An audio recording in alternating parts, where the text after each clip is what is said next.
ভারতের অর্থনৈতিক পরিকল্পনা, আজকে আমরা পঞ্চবার্ষিকী পরিকল্পনা দেখব, প্ল্যানিং কমিশন সম্পর্কেও একটু আলোচনা করব। লুইসের ধারণায় অর্থনৈতিক পরিকল্পনা হলো নগর ও গ্রাম পরিকল্পনা। 1936 খ্রিস্টাব্দে জেম কেইন্স একটি বই লিখেছিলেন যার নাম the general theory of employment, price and interest. অর্থনৈতিক পরিকল্পনার প্রাণপুরুষ হিসেবে আমরা জানি এম বিশ্বেশ্বরাইয়াকে। প্ল্যান্ড ইকোনমি ফর ইন্ডিয়া বইটি তিনি 1934 খ্রিস্টাব্দে রচনা করেছিলেন। 1938 খ্রিস্টাব্দে ডিসেম্বর মাসে জাতীয় পরিকল্পনা কমিটি গঠিত হয়, যার প্রথম সভাপতি ছিলেন জওহরলাল নেহেরু। প্ল্যানিং কমিশন 1938 খ্রিস্টাব্দে তৈরি করেছিল সুভাষচন্দ্র বসু। 1938 খ্রিস্টাব্দে সুভাষচন্দ্র বসু জাতীয় কংগ্রেসের হরিপুরা অধিবেশনে প্রথমবার আইএনসির চেয়ারম্যান হয়েছিলেন। সেই বছরেই প্ল্যানিং কমিশন গঠিত করেছিলেন পরাধীন ভারতে। 1944 খ্রিস্টাব্দে পুরুষোত্তম ঠাকুর দাস এর নেতৃত্বে বোম্বাইতে টাটা, বিড়লা প্রমুখ 8 জন শিল্পপতিকে নিয়ে গঠিত হয়েছিল বোম্বাই প্ল্যান। পরীক্ষাতে আসে বোম্বাই প্ল্যান কত সালে গঠিত হয়েছিল, কে গঠন করেছিলেন, কতজন শিল্পপতি সেখানে উপস্থিত ছিলেন। 1945 খ্রিস্টাব্দে কমিউনিস্ট নেতা এম.এন. রায় এর অনুকরণে গঠিত হয়েছিল জনগণের পরিকল্পনা, পিপুলস প্ল্যান বলা হয়। জনগণের পরিকল্পনার অন্যতম বৈশিষ্ট্য শিল্প প্রতিষ্ঠানগুলিকে সরকারি নিয়ন্ত্রণে নিয়ে আসা। 1946 খ্রিস্টাব্দে গঠিত হয়েছিল ন্যাশনাল প্ল্যানিং বোর্ড, পরিকল্পনা উপদেষ্টা পর্ষদ। এটা 1946 খ্রিস্টাব্দের গঠিত হয়েছিল, বা প্ল্যানিং অ্যাডভাইসরি বডি বলা হয়। 1946 খ্রিস্টাব্দে তাহলে গঠিত হলো ন্যাশনাল প্ল্যানিং বোর্ড, পরিকল্পনা উপদেষ্টা পর্ষদ বা প্ল্যানিং অ্যাডভাইসরি বোর্ড। 1950 খ্রিস্টাব্দে গঠিত হয় সর্বদয়া প্ল্যান, যার স্রষ্টা ছিলেন জয়প্রকাশ নারায়ণ। 1927 খ্রিস্টাব্দে রাশিয়া প্রথম পঞ্চবার্ষিকী পরিকল্পনার তরি অবতরণ করেছিলেন অর্থনীতির সমুদ্রে। পরিকল্পনা কমিশনের বা প্ল্যানিং কমিশন এর প্রথম চেয়ারম্যান ছিলেন জওহরলাল নেহেরু। 1944 খ্রিস্টাব্দে গান্ধীজির অর্থনৈতিক পরিকল্পনার অর্থনৈতিক মতাদর্শে অনুপ্রাণিত হয়ে শ্রীমান নারায়ণ গান্ধীবাদী নারায়ণ পেশ করেছিলেন। প্ল্যানিং কমিশন 1950 খ্রিস্টাব্দের 15 তারিখে মার্চ মাসে গঠন করা হয়েছিল। সেই প্ল্যানিং কমিশন এর দ্বারা প্রথম পঞ্চবার্ষিকী পরিকল্পনা করা হয়েছিল 1951 সাল থেকে 1956 সাল পর্যন্ত। প্রথম পঞ্চবার্ষিকী পরিকল্পনা সম্পর্কে আলোচনা করি। প্রথম পঞ্চবার্ষিকী পরিকল্পনার সময়কাল ছিল, একটু আগেই বললাম, 1951 থেকে 1956 সাল পর্যন্ত। প্রথম পঞ্চবার্ষিকী পরিকল্পনা হ্যারোড ও ডমারের মডেলে রচনা করা হয়েছিল। এই পরিকল্পনাতে জিডিপির গ্রোথ টার্গেট করা হয়েছিল 2.1, কিন্তু অ্যাচিভমেন্ট হয়েছিল 3.6। এগ্রিকালচারাল গ্রোথ সেট করা হয়েছিল, এখানে টার্গেট রাখা হয়েছিল 2.4 এবং অ্যাচিভমেন্ট পেয়েছিলাম 3.7। ইন্ডাস্ট্রিয়াল গ্রোথও টার্গেট রাখা হয়েছিল 6, কিন্তু এখানে সাকসেস পাওয়া গেছিল 7% অ্যাচিভমেন্ট হয়েছিল। তাহলে কি জিডিপিতে গ্রোথ রেট ছিল 2.1, টার্গেট 2.1 আর অ্যাচিভমেন্ট 3.6। এগ্রিকালচারাল গ্রোথ টার্গেট ছিল 2.4, অ্যাচিভমেন্ট 3.7। ইন্ডাস্ট্রিয়াল গ্রোথ সেট করা হয়েছিল 6 টার্গেট, এবার অ্যাচিভমেন্ট হয়েছিল এখানেও 7। প্রথম পঞ্চবার্ষিকী পরিকল্পনার উদ্দেশ্য কৃষির উপরে অধিক গুরুত্ব আরোপ করে খাদ্যশস্য উৎপাদন বৃদ্ধি করা, যাতে খাদ্য ও প্রয়োজনীয় কাঁচামালের অভাব পূরণ করা সম্ভব হয়। মুদ্রাস্ফীতি সে সময় অনেক দেখা দিচ্ছিল, তো মুদ্রাস্ফীতির সমস্যাকে সমাধান করা প্রথম পঞ্চবার্ষিকী পরিকল্পনার উদ্দেশ্য ছিল। দেশ বিভাগের কারণে সৃষ্ট উদ্বাস্তুদের পুনর্বাসন করা এই পরিকল্পনার উদ্দেশ্য ছিল। জাতীয় আয় ও মাথাপিছু আয় বাড়ানোটাও প্রথম পঞ্চবার্ষিকী পরিকল্পনার উদ্দেশ্য ছিল। প্রথম পঞ্চবার্ষিকী পরিকল্পনার আর্কিটেকচার বা স্থপতি ছিলেন কে এন রাজ।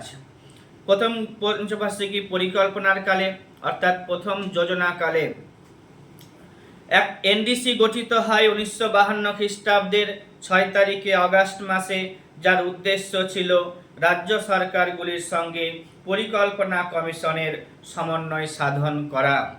এনডিসি যে বডিটা গঠন করা হয়েছিল, সেখানে প্রধানমন্ত্রী এবং সমস্ত রাজ্যের CM, council of minister, lieutenant governor of union territory হচ্ছে এই কমিশনের মেম্বার। কে prime minister, CM, council of ministers, lieutenant governors of all UT.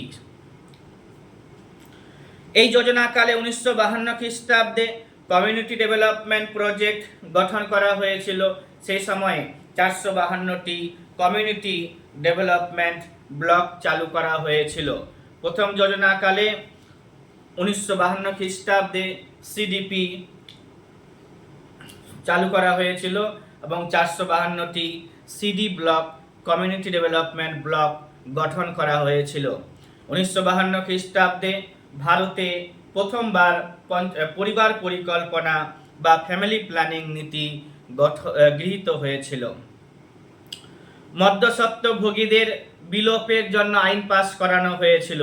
1948 খ্রিস্টাব্দে ভারতে সর্বপ্রথম জমিদারি প্রথার উচ্ছেদের আইনটি প্রণীত হলে প্রথম পঞ্চবার্ষিকী পরিকল্পনার সময়কালে এই আইন ভারতের প্রায় সব রাজ্যেই চালু করা হয়েছিল, প্রণীত হয়েছিল। পশ্চিমবঙ্গে এই আইনটি 1954 খ্রিস্টাব্দে প্রবর্তিত হয়। পশ্চিমবঙ্গে মধ্যস্বত্বভোগীদের বিলোপ আইন 1954 খ্রিস্টাব্দে প্রবর্তিত হয়। পশ্চিমবঙ্গে ভূমি সংস্কার আইন, ল্যান্ড রিফর্মস অ্যাক্ট, এই আইনটি 1956 খ্রিস্টাব্দে 1956-এ প্রবর্তিত হয়। কৃষিক্ষেত্রে প্রাতিষ্ঠানিক সংস্কারের কর্মসূচি হিসেবে NTPC, national thermal power corporation limited, এই সংস্থাটিও প্রতিষ্ঠিত হয় প্রথম যোজনাকালে 1955-এ দেশের তাপবিদ্যুৎ উৎপাদনের উদ্দেশ্যে।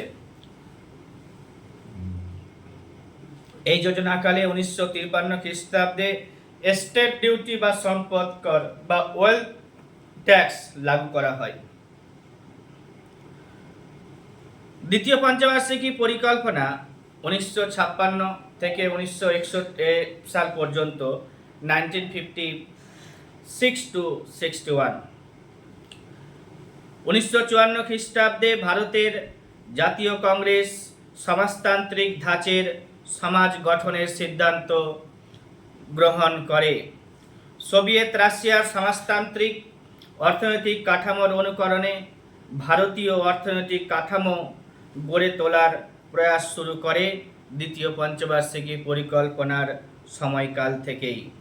দ্বিতীয় পঞ্চবার্ষিকী পরিকল্পনা কালেই ভারতকে মিশ্র অর্থনৈতিক দেশ হিসেবে বা ভারতকে মিশ্র অর্থব্যবস্থা হিসেবে ঘোষণা করা হলো।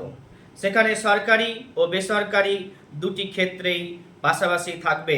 সরকারি ক্ষেত্র এবং বেসরকারি ক্ষেত্র পরস্পরভাবে থাকবে এবং সরকারি ক্ষেত্রের প্রাধান্য দেশের আর্থসামাজিক সমস্যা সমাধানের চাবিকাঠি হবে।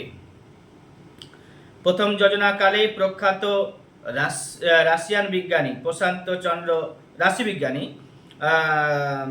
প্রশান্ত চন্দ্র মহলানবিশ একটি অর্থনৈতিক পরিকল্পনার মডেল তৈরি করেছিলেন, যেখানে অর্থনৈতিক পরিকল্পনার কৌশলে বলা হয়েছিল দেশের ভারী শিল্পের উন্নয়নের মাধ্যমে শিল্পায়নের আগমনের সাথে সাথে দেশের সার্বিক অর্থনৈতিক উন্নয়ন হবে। এই গাণিতিক রূপরেখা বা মডেলের মূল আদর্শ ছিল পরিকল্পনার মাধ্যমে অর্থনীতিকে, বিশেষ করে শিল্প ক্ষেত্রে জোর ধাক্কা বা বিগ পুশ দিয়ে অর্থনীতিকে ঊর্ধ্বমুখী উন্নয়ন বা চাঙ্গা করে তোলা। দ্বিতীয় পঞ্চবার্ষিকী পরিকল্পনার উদ্দেশ্য জাতীয় আয়ের উপযুক্ত পরিমাণে সম্প্রসারণের মাধ্যমে জনগণের জীবনযাত্রার মানকে উন্নয়ন করা, বুনিয়াদি এবং ভারী শিল্পের উপরে জোর দিয়ে দ্রুত শিল্পায়নের ব্যবস্থা করা, বেকার সমস্যার সমাধান করা। এখানে দ্বিতীয় পঞ্চবার্ষিকী পরিকল্পনাতে বেকার সমস্যা সমাধানের কথা বলা হলো।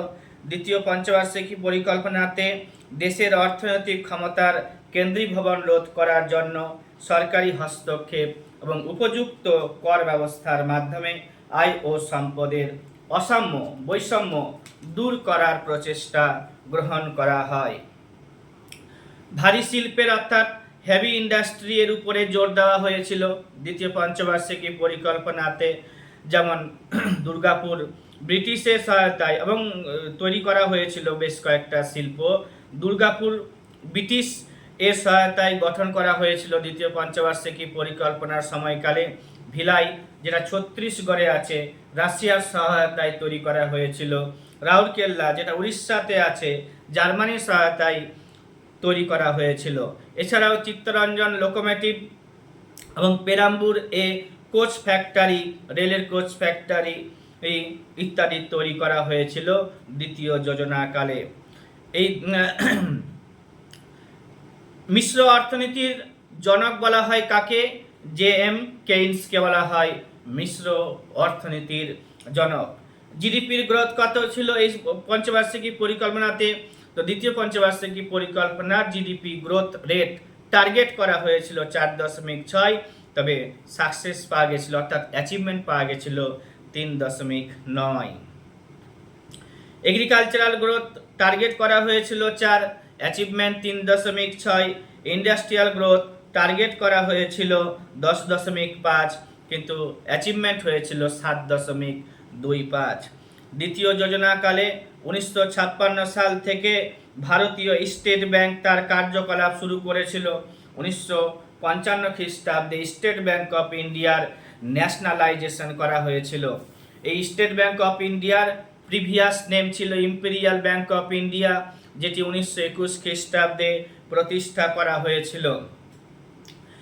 স্টেট ব্যাংক অফ ইন্ডিয়া 1921 খ্রিস্টাব্দে স্থাপিত হয়েছিল। 1955 খ্রিস্টাব্দে তার ন্যাশনালাইজেশন করা হয়েছিল এবং 1956 সাল থেকে স্টেট ব্যাংক অফ ইন্ডিয়া তার কার্যকলাপ চালু করেছিল। 1957 খ্রিস্টাব্দে অর্থনীতিবিদ নিকোলাস ক্যালডোর এর সুপারিশে চালু হয়েছিল বার্ষিক কর, অর্থাৎ অ্যানুয়াল ট্যাক্স। দ্বিতীয় পঞ্চবার্ষিকী পরিকল্পনাতে অ্যানুয়াল ট্যাক্স চালু করা হচ্ছে। এই অ্যানুয়াল ট্যাক্স চালু করার যে সুপারিশ করেছিলেন যিনি, তার নাম নিকোলাস ক্যালডোর। 1957 থেকে এটা চালু হয়। 1956 খ্রিস্টাব্দে অক্টোবর মাসে চালু হয়েছিল দান ট্যাক্স, অর্থাৎ গিফট ট্যাক্স, যেটি 1998 খ্রিস্টাব্দে বন্ধ করে দেওয়া হয়, তুলে নেওয়া হয়। 1956 খ্রিস্টাব্দে ভারত ও আমেরিকার মধ্যে PL 480 চুক্তি স্বাক্ষরিত হয়। এই চুক্তি অনুযায়ী ভারত আমেরিকা থেকে সুবিধাজনক শর্তে তাদের উদ্বৃত্ত খাদ্যশস্য আমদানি করার সুযোগ পেয়েছিল। মুখ্যত গম এর আমদানি করা হতো। 1956 খ্রিস্টাব্দে ভারত ও আমেরিকার মধ্যে PL 480 চুক্তি স্বাক্ষরিত হয়েছিল। আর এই চুক্তি অনুসারে বা অনুযায়ী ভারত আমেরিকা থেকে সুবিধাজনক শর্তে তাদের উদ্বৃত্ত খাদ্যশস্য আমদানি করার সুযোগ পেয়েছিল। মূলত গম আমদানি করা হতো।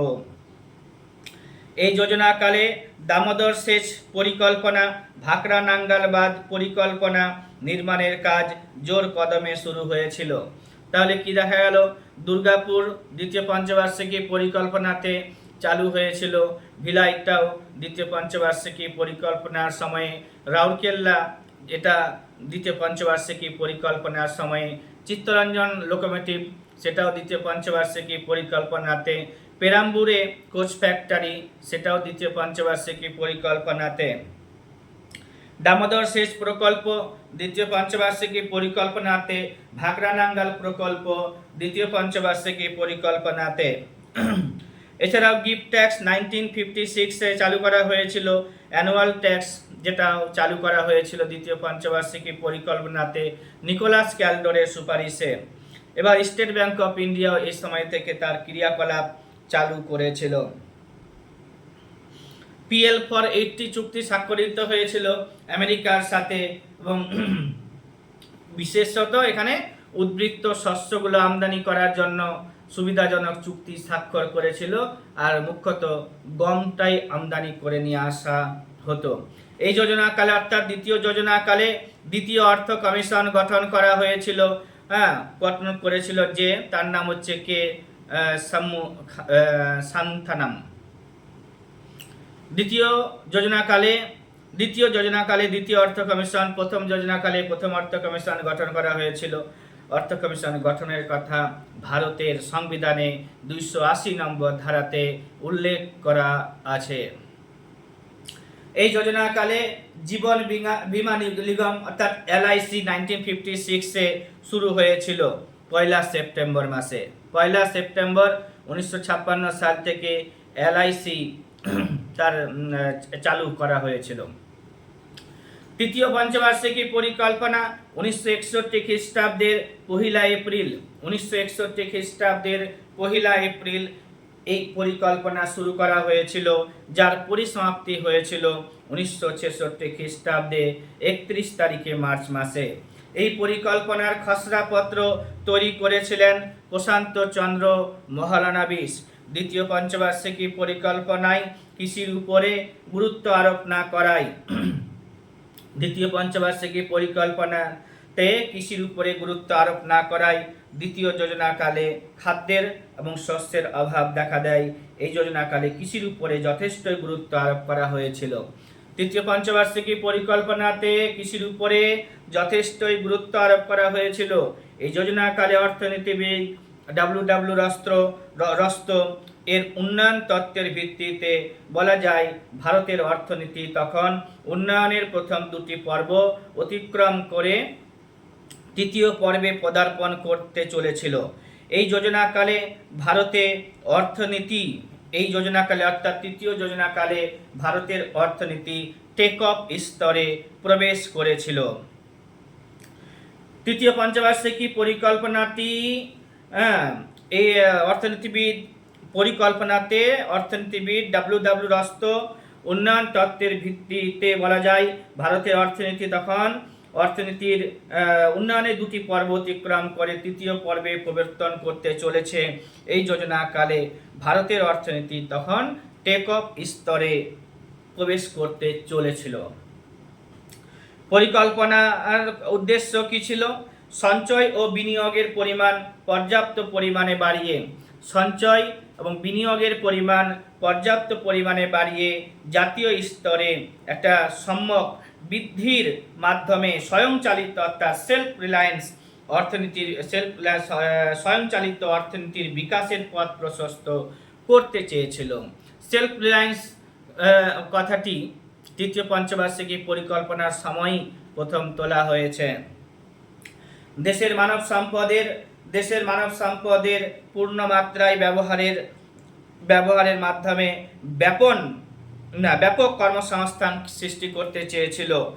মানব সম্পদকে ব্যবহার করে ব্যাপক কর্মসংস্থান সৃষ্টি করতে চেয়েছিল তৃতীয় পঞ্চবার্ষিকী পরিকল্পনার সময়কালে। দেশের আয় ও সম্পদের বৈষম্য দেশের আয় ও সম্পদের বৈষম্য দূরীকরণের মাধ্যমে অর্থনৈতিক অর্থাৎ আর্থিক ক্ষমতার অধিকতর সমতা বিধান করতে চেয়েছিল তৃতীয় পঞ্চবার্ষিকী পরিকল্পনাতে। শিল্প এবং কৃষি দুটির উপরেই জোর দেওয়া হয়েছিল। জাতীয় আয় 30%, মাথাপিছু আয় 17% বৃদ্ধি করতে চেয়েছিল। শিল্প এবং কৃষি দুটির উপরেই জোর দেওয়া হয়েছিল তৃতীয় পঞ্চবার্ষিকী পরিকল্পনাতে, এবং মানুষের জাতীয় আয় 30% বৃদ্ধি করতে চেয়েছিল এবং মাথাপিছু আয় 17% বৃদ্ধি করতে চেয়েছিল। দ্বিতীয় পঞ্চবার্ষিকী পরিকল্পনাতে টার্গেট রাখা হয়েছিল জিডিপির 5.6, কিন্তু অ্যাচিভমেন্ট হয়েছিল তৃতীয় পঞ্চবার্ষিকী পরিকল্পনাতে নেগেটিভ। এবার হচ্ছে 2.75%। এগ্রিকালচারাল গ্রোথ টার্গেট রাখা হয়েছিল 6, হয়েছিল, এর অ্যাচিভমেন্ট হয়েছিল নেগেটিভ। ইন্ডাস্ট্রিয়াল গ্রোথ টার্গেট রাখা হয়েছিল 10.75, অ্যাচিভমেন্ট 8%। তৃতীয় পঞ্চবার্ষিকী পরিকল্পনার 5 বছরের সময়কালে মুদ্রাস্ফীতি ঘটেছিল প্রায় 32%।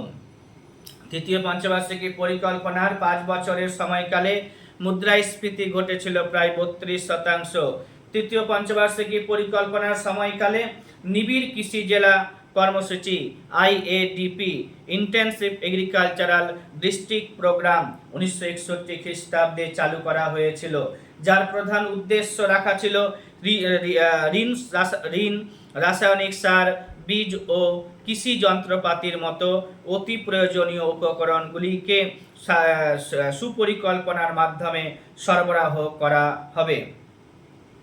ইন্টেন্সিভ এগ্রিকালচারাল ডিস্ট্রিক্ট প্রোগ্রাম 1961 খ্রিস্টাব্দে চালু করা হয়েছিল, যার প্রধান উদ্দেশ্য ছিল ঋণ, রাসায়নিক সার, বীজ ও কৃষি যন্ত্রপাতির মতো অতি প্রয়োজনীয় উপকরণগুলি সুপরিকল্পিতভাবে সরবরাহ করা হবে। নিবিড় কৃষি এলাকা কর্মসূচি IAAP intensive agricultural area programme চালু করা হয়েছে। এই কর্মসূচি শুরু করা হয়েছিল 1964-65 সালে, 64-65 সালের অর্থবর্ষে। ইন্টেন্সিভ এগ্রিকালচারাল এরিয়া প্রোগ্রাম 1964-65-তে, আর IADP 1961 খ্রিস্টাব্দে, FCI 1964 খ্রিস্টাব্দে ফুড কর্পোরেশন অফ ইন্ডিয়া গঠিত হয় এবং 65 সালের জানুয়ারি মাসে FCI কার্যাবলী সম্পাদন করতে থাকে বা কর্মসূচি শুরু করে। Commission for agricultural price and cost, commission for agricultural price and cost 1900 ভুল আছে, এটা সপ্তম পঞ্চবার্ষিকী পরিকল্পনার সময় চালু করা হয়েছিল। এবার IDBI industrial development bank of India 1964 খ্রিস্টাব্দে চালু করা হয়েছিল। UTI unit trust of India 1964 খ্রিস্টাব্দে গঠিত হয়। 1962 খ্রিস্টাব্দে 20 তারিখে অক্টোবর মাসে ভারত ও চীন সীমান্তে চীন সীমান্তে চীনের আক্রমণ ভারতীয় অর্থনীতিতে বিশালভাবে একটা আঘাত নিয়ে এসেছিল। 1964 খ্রিস্টাব্দে প্রধানমন্ত্রী জওহরলাল নেহেরু মারা গিয়েছিলেন। 1965 খ্রিস্টাব্দে 6 তারিখে সেপ্টেম্বর মাসে ভারতের বিরুদ্ধে পাকিস্তানও যুদ্ধ ঘোষণা করেছিল। 1966 খ্রিস্টাব্দে 10 তারিখে জানুয়ারি মাসে লাল বাহাদুর শাস্ত্রী এবং জেনারেল আইয়ুব খান এর মধ্যে একটি শান্তিপূর্ণ চুক্তি স্বাক্ষরিত হয় এবং 10 জানুয়ারি রাত্রে বেলা লাল বাহাদুর শাস্ত্রীও মারা গেলেন। 1966 খ্রিস্টাব্দে 24 তারিখে জানুয়ারি মাসে শ্রীমতী ইন্দিরা গান্ধী ভারতের প্রধানমন্ত্রী হিসেবে শপথ গ্রহণ করেছিলেন। রাজ্যসভা থেকে প্রধানমন্ত্রী হয়েছিলেন ইন্দিরা গান্ধী। এবং 1965 খ্রিস্টাব্দের শেষের দিকে প্রচণ্ড খরা দেখা দেয় ভারতে, যার ফলে ভারতে ব্যাপক দুর্ভিক্ষের সম্মুখীন হয়। এবার হচ্ছে কি, এই সমস্ত ঘটনাগুলি হচ্ছে তৃতীয় পঞ্চবার্ষিকী পরিকল্পনার ব্যর্থতার বিশেষ কারণ। তৃতীয় পঞ্চবার্ষিকী পরিকল্পনার পরে পরিকল্পনাতে ছুটি দেখা দেয়। প্রথম পঞ্চবার্ষিকী পরিকল্পনা 1951 to 56, দ্বিতীয় পঞ্চবার্ষিকী পরিকল্পনা 56 to 61, তৃতীয় পঞ্চবার্ষিকী পরিকল্পনা 61 to 66 পর্যন্ত হলো। তারপরে পরিকল্পনা তার তৃতীয় পঞ্চবার্ষিকী পরিকল্পনা ডাহা ফেল করেছিল, ফলে চতুর্থ পঞ্চবার্ষিকী পরিকল্পনা সেই মুহূর্তে চালু করা হয়নি।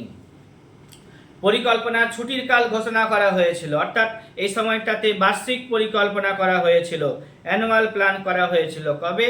তো 3 বছর ছিল, 1966 to 1967, 1967 to 1968, 1968 to 1969 পর্যন্ত। তৃতীয় পঞ্চবার্ষিকী পরিকল্পনার ব্যর্থতা ঢাকতে বার্ষিক পরিকল্পনা করা হলো। একে প্ল্যান হলিডে বা পরিকল্পনার ছুটির কালও বলা হয়। 1966-67 সালে সবুজ বিপ্লব মানে গ্রিন রিভলিউশন শুরু করা হয়েছিল। প্রখ্যাত কৃষি বিজ্ঞানী ভারতীয় MS স্বামীনাথন কৃষির উপাদান হার বৃদ্ধির লক্ষ্যে 5টি শস্য, মনে রাখতে হবে শস্যগুলোর নাম: ধান, গম, ভুট্টা, জোয়ার ও মিলেট, আধুনিক চাষ পদ্ধতির উপরে গুরুত্ব আরোপ করে, যা সবুজ বিপ্লব নামে পরিচিতি লাভ করে। 1966 খ্রিস্টাব্দে সবুজ বিপ্লব চালু করা হয়েছিল, মানে গ্রিন রেভলিউশন চালু করা হয়েছিল। কে ছিল এখানের উদ্যোক্তা? তো MS স্বামীনাথন। 5টি শস্য এখানে মূলত চাষ করা হচ্ছিল: ধান, গম, ভুট্টা, জোয়ার এবং মিলেট, আধুনিক চাষ পদ্ধতিতে চাষ করা হচ্ছিল। সবুজ বিপ্লব সর্বাধিক কার্যকরী হয় গম এর ক্ষেত্রে। এই বীজ আনা হয়েছিল মেক্সিকো থেকে। সবুজ বিপ্লবের সাফল্য দেখা যায় পাঞ্জাব এবং হরিয়ানাতে। গ্রিন রিভলিউশন শব্দটি প্রথম ব্যবহার করেছিলেন উইলিয়াম গ্যান্ডে।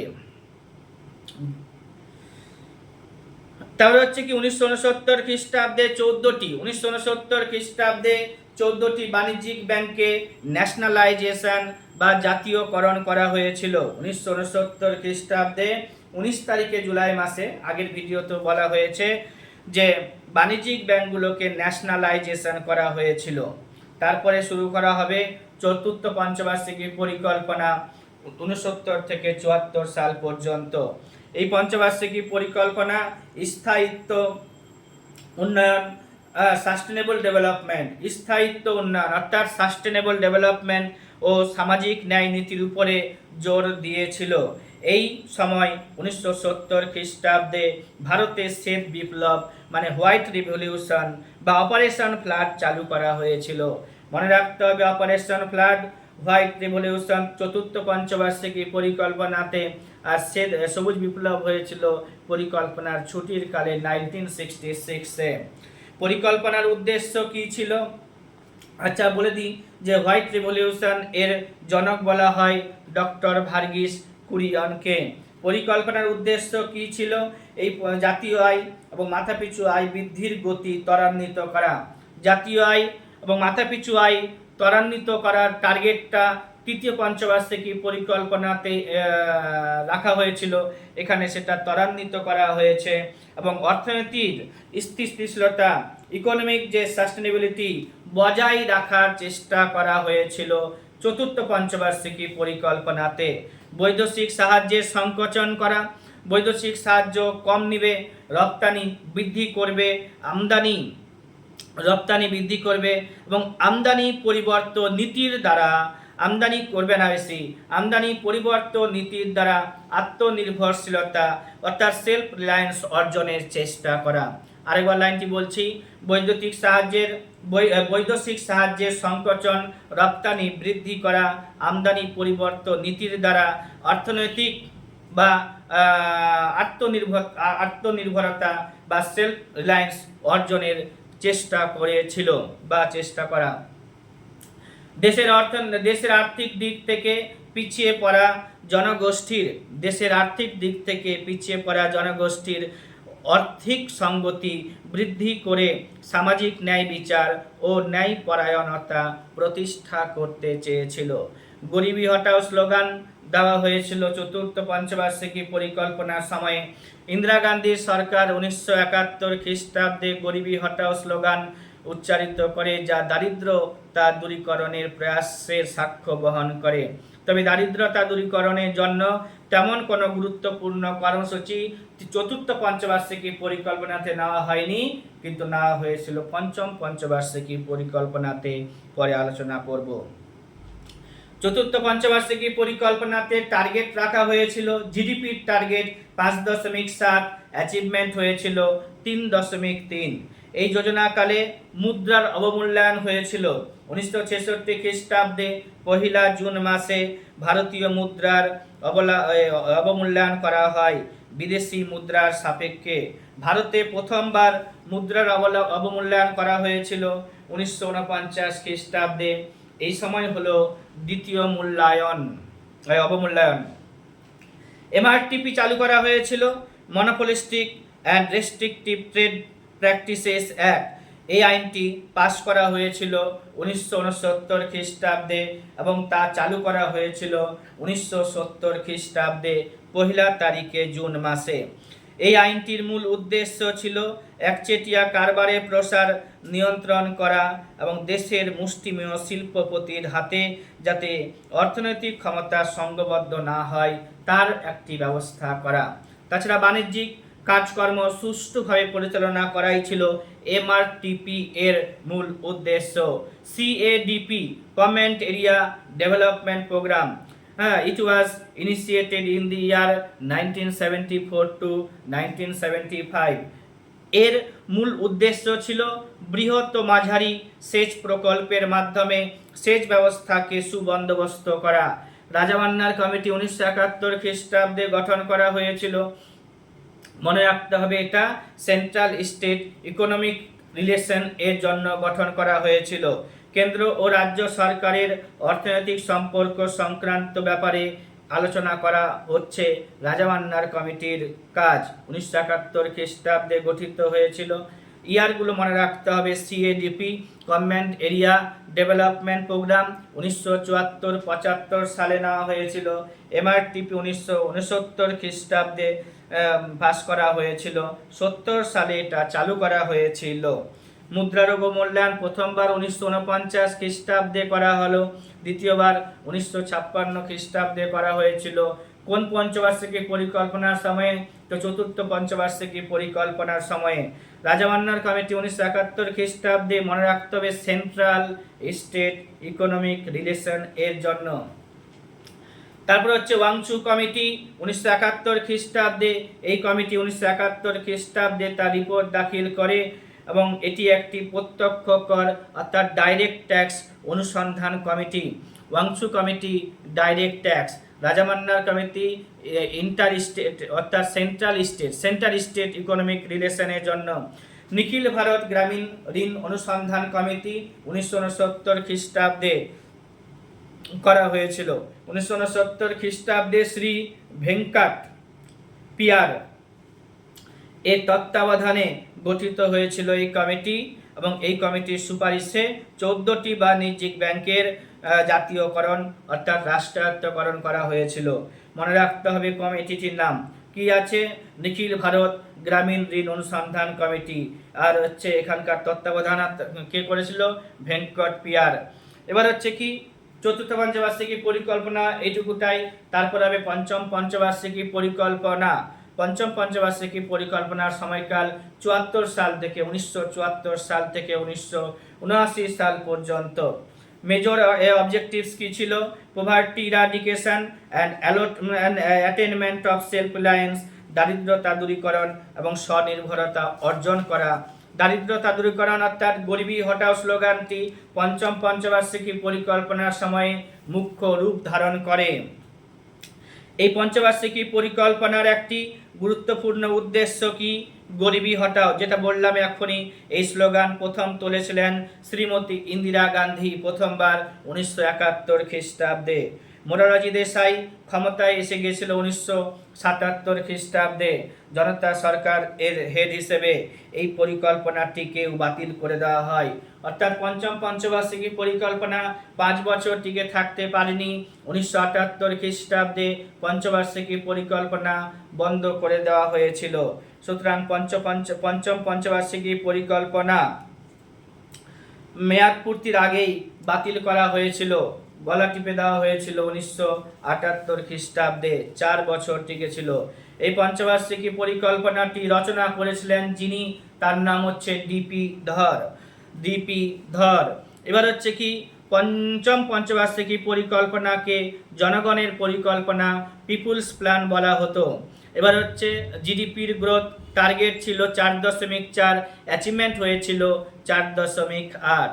এই যোজনাকালে অর্থাৎ পঞ্চম পঞ্চবার্ষিকী পরিকল্পনার সময়ে ইন্দিরা গান্ধী 20 দফা কর্মসূচি 20 পয়েন্ট প্রোগ্রাম চালু করেছিল 1975 খ্রিস্টাব্দে। এই কর্মসূচির মূল উদ্দেশ্য হচ্ছে দারিদ্রতা নিরসন করা। 20 দফা কর্মসূচির কাজ কি? দারিদ্রতা নিরসন করা। কাজের বিনিময়ে খাদ্য প্রকল্প, ফুড ফর ওয়ার্ক প্রোগ্রাম চালু করা হয়েছিল 1977-78 সালে। অন্তোদয় যোজনা, এই যোজনাটি 1977-78 খ্রিস্টাব্দে রাজস্থানে চালু করা হয়েছিল। TRYSEM, training of rural youth for self employment, এই কর্মসূচিটিও 1979 খ্রিস্টাব্দে চালু করা হয়েছিল স্বাধীনতা দিবসের দিনে 15 আগস্টে। চোকসি কমিটি 1977 খ্রিস্টাব্দে গঠিত হয়। এটি প্রত্যক্ষ কর সংক্রান্ত একটি কমিটি। চোকসি কমিটি হচ্ছে প্রত্যক্ষ কর সংক্রান্ত একটি কমিটি, অর্থাৎ চোকসি কমিটি এখানে পড়লাম ডাইরেক্ট ট্যাক্স, এর আগেও একটি পড়েছিলাম ডাইরেক্ট ট্যাক্স, একটি পড়েছিলাম central state economic relation committee, মনে রাখবে। ট্রাইজেম 1979 খ্রিস্টাব্দে এখানে কর্মসূচিটি চালু করা হয়েছিল। কি ছিল কমিটিতে? Training for rural youth for self employment. এবার হচ্ছে কি যে এল.কে. ঝা কমিটি 1976 খ্রিস্টাব্দে ভারত সরকার দেশের পরোক্ষ কর তদন্তের জন্য ইনডাইরেক্ট ট্যাক্সের সাথে যুক্ত এল.কে. ঝা কমিটি। চোকসি কমিটি বললাম ডাইরেক্ট ট্যাক্স সংক্রান্ত। এল.কে. ঝা এর সভাপতিত্বে একটি কমিটি গঠন করা হয়েছিল 1976 খ্রিস্টাব্দে। এই কমিটি 1977 খ্রিস্টাব্দে ডিসেম্বর মাসে রিপোর্ট দাখিল করে। কি বললাম যে এল.কে. ঝা কমিটি ইনডাইরেক্ট ট্যাক্স কমিটি অর্থাৎ পরোক্ষ কর তদন্তের একটি কমিটি। এল.কে. ঝা এর সভাপতিত্বে 1976 খ্রিস্টাব্দে গঠন করা হয়েছিল, কিন্তু এই কমিটি তার রিপোর্ট দাখিল করেছিল 1977 খ্রিস্টাব্দের ডিসেম্বর মাসে। রোলিং প্ল্যান বা ঘূর্ণায়ন প্ল্যান বা হচ্ছে বহতা পরিকল্পনা বা আবর্তন পরিকল্পনা 1977 খ্রিস্টাব্দে কেন্দ্রে অকংগ্রেসি সরকার, জনতা গভর্নমেন্ট মোরারজি দেশাইয়ের হেডেড বাই মোরারজি দেশাই ক্ষমতায় এলে তারা ষষ্ঠ পঞ্চবার্ষিকী পরিকল্পনার খসড়া রচনা করলেও ষষ্ঠ পঞ্চবার্ষিকী পরিকল্পনা চালু করতে পারেনি। ষষ্ঠ পঞ্চবার্ষিকী পরিকল্পনার সময়কালে তারা রোলিং প্ল্যান চালু করেছিল, রোলিং প্ল্যানের কনসেপ্ট তারা নিয়ে এসেছিল। ষষ্ঠ পঞ্চবার্ষিকী পরিকল্পনাটি রোলিং প্ল্যান নামে পরিচিত।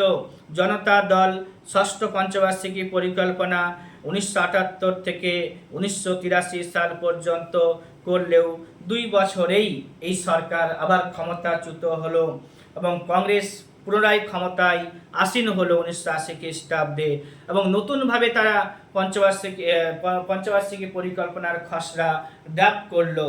ষষ্ঠ পঞ্চবার্ষিকী পরিকল্পনার খসড়া ড্রাফট করলো এবং পরিকল্পনা চালু করবে। যাই হোক, ওটা পরে বলছি। 1978 খ্রিস্টাব্দে 78 খ্রিস্টাব্দ থেকে 80 সাল পর্যন্ত, অর্থাৎ 78, 79, 80 এই 2 বছরে রোলিং প্ল্যানে পূর্ববর্তী পরিকল্পনাগুলোর পর্যালোচনা করেছিল। বহতা পরিকল্পনা একটি বিশেষ ধরনের অর্থনৈতিক পরিকল্পনা। বহতা পরিকল্পনার ধারণাটি সর্বপ্রথম বিদিত করেছিলেন অধ্যাপক র্যাগনার প্রিস, যেখানে পরিকল্পনা হলো একটি গতিয়মান প্রণালী। এই ধরনের পরিকল্পনা অত্যন্ত নমনীয় এবং বাস্তবানুগ। র্যাগনার প্রিস এর পরে বিখ্যাত অর্থনীতিবিদ ও এশিয়ান ড্রামার রচয়িতা গুরনার মেইডাল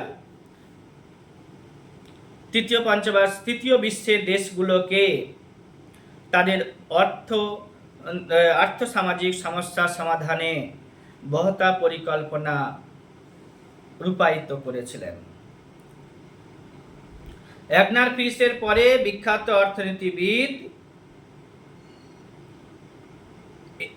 ও এশিয়ান ড্রামার রচয়িতা গুরনার মিনরাল তৃতীয় বিশ্বের যে সমস্ত দেশ আছে তাদের আর্থসামাজিক ডেভেলপমেন্টের জন্য বহতা প্ল্যান অর্থাৎ রোলিং প্ল্যান এর কনসেপ্ট ইউজ করতে বলেছিল। বহতা পরিকল্পনার উদ্দেশ্য কি ছিল? দেশের বেকার সমস্যা সমাধানের ক্ষেত্রে দেশে এক অভূতপূর্ব পরিবর্তন আনা হয়েছিল। দারিদ্রতা দূরীকরণ করা এখানকার উদ্দেশ্য ছিল এবং আয় ও সম্পদের বন্টন বৈষম্য দূর করা চেষ্টা করেছিল। আবিদ হুসেন কমিটি গঠন করা হয়েছিল এই সময়টাতে গ্রামীণ অর্থনীতির তথা কৃষির উন্নয়নের মাধ্যমে এবং তার পাশাপাশি ক্ষুদ্র ও কুটির শিল্পের উন্নয়নের মাধ্যমে সমস্যাগুলির সমাধানের প্রয়াস চালানো হয়েছিল। কিন্তু এই রোলিং প্ল্যান ভারতে ব্যর্থই হয়েছিল। আর কিছু বলবো না। ষষ্ঠ পঞ্চবার্ষিকী পরিকল্পনা 1980 থেকে 1985 সাল পর্যন্ত 1980 খ্রিস্টাব্দের 1 এপ্রিল এই পঞ্চবার্ষিকী পরিকল্পনা কার্যকর করা হয়েছিল। সংস্কারমূলক কর্মসূচি রূপায়ণের মাধ্যমে আর্থসামাজিক সমস্যা সমাধানে আরও বেশি সক্রিয় হয়ে ওঠার সংকেত পাওয়া গিয়েছিল ষষ্ঠ পঞ্চবার্ষিকী পরিকল্পনাতে। পরিকল্পনার উদ্দেশ্য দারিদ্রতা এবং বেকারত্বের সমস্যাগুলিকে দৃঢ়হস্তে সমাধান করা। ষষ্ঠ পঞ্চবার্ষিকী পরিকল্পনার উদ্দেশ্য অর্থনীতিতে স্বনির্ভরতা অর্জন করা। ষষ্ঠ পঞ্চবার্ষিকী পরিকল্পনার উদ্দেশ্য দেশের আধুনিকীকরণ অর্থাৎ মডার্নাইজেশন লক্ষ্যটিকে জোরদার দেওয়া হয়েছিল। মনে রাখতে হবে এক একটা পরিকল্পনাতে এক একটা নতুন টার্ম ইউজ করা হচ্ছে। এই পরিকল্পনাতে যেটা হলো মডার্নাইজেশন, প্রিভিয়াসগুলো আলোচনা করব না, এতে সুবিধা হবে মুখস্থ রাখার জন্য। মডার্নাইজেশন হচ্ছে ষষ্ঠ পঞ্চবার্ষিকী পরিকল্পনার একটা উদ্দেশ্য। প্রথমবার নেওয়া হয়েছিল মডার্নাইজেশন, আধুনিকীকরণ।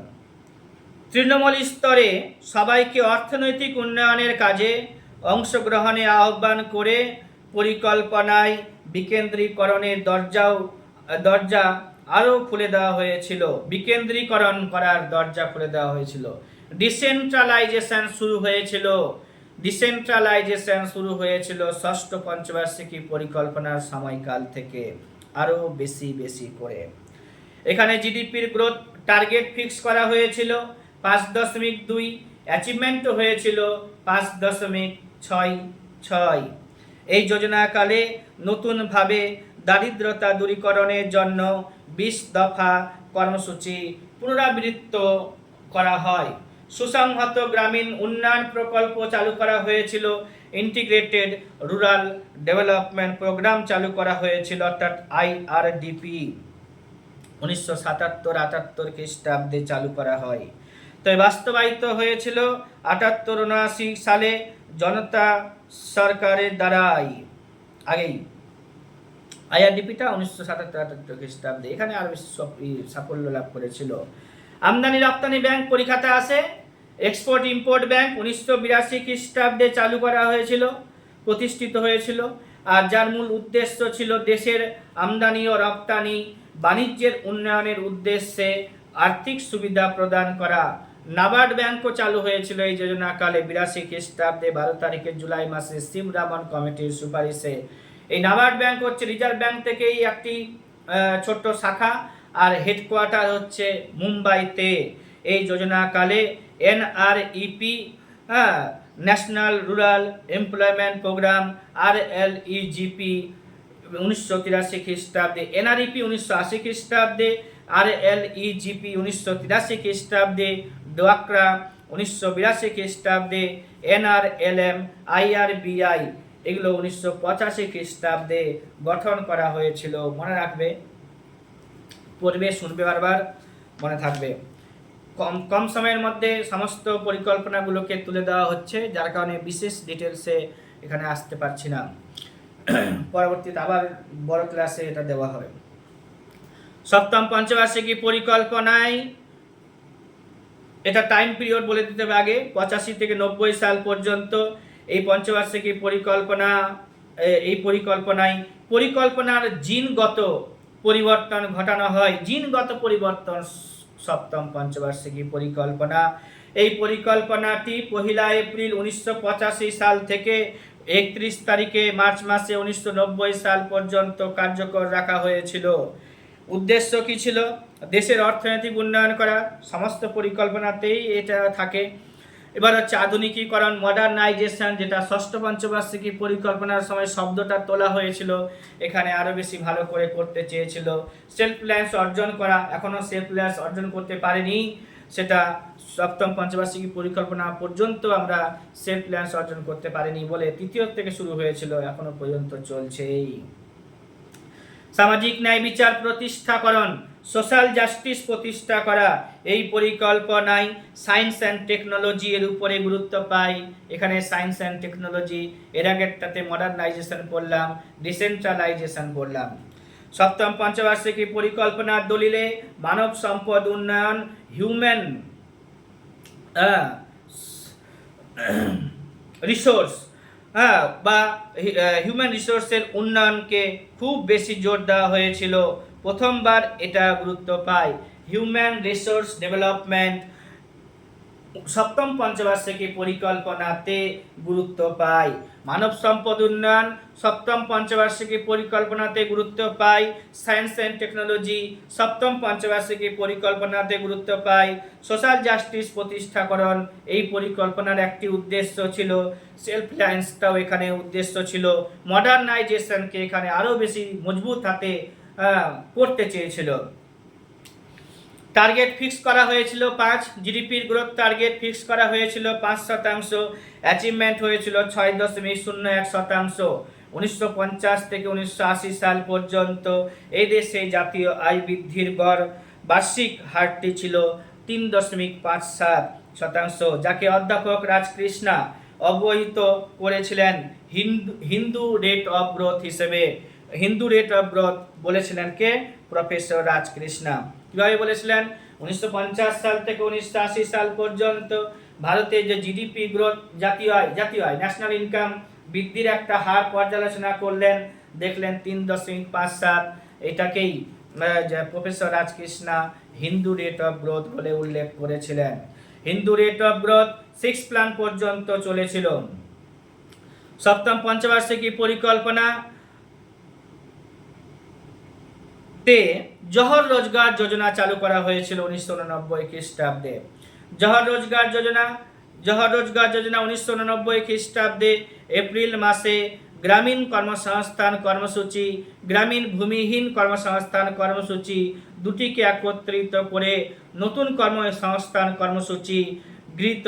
কর্মসূচি গ্রহণ করে, সেটি জহর রোজগার যোজনা নামে পরিচিত। নেহেরু রোজগার যোজনা 1989 সালে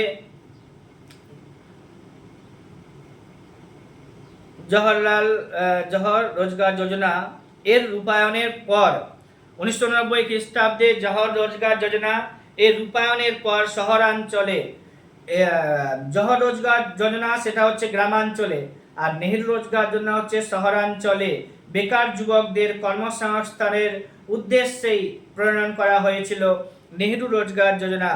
মজুরি ভিত্তিক কর্মসংস্থানের পাশাপাশি স্বনির্ভর প্রকল্পও গৃহীত হয়েছিল নেহেরু রোজগার যোজনাতে। অপারেশন ব্ল্যাকবোর্ড সিস্টেম নিয়ে আসা হলো।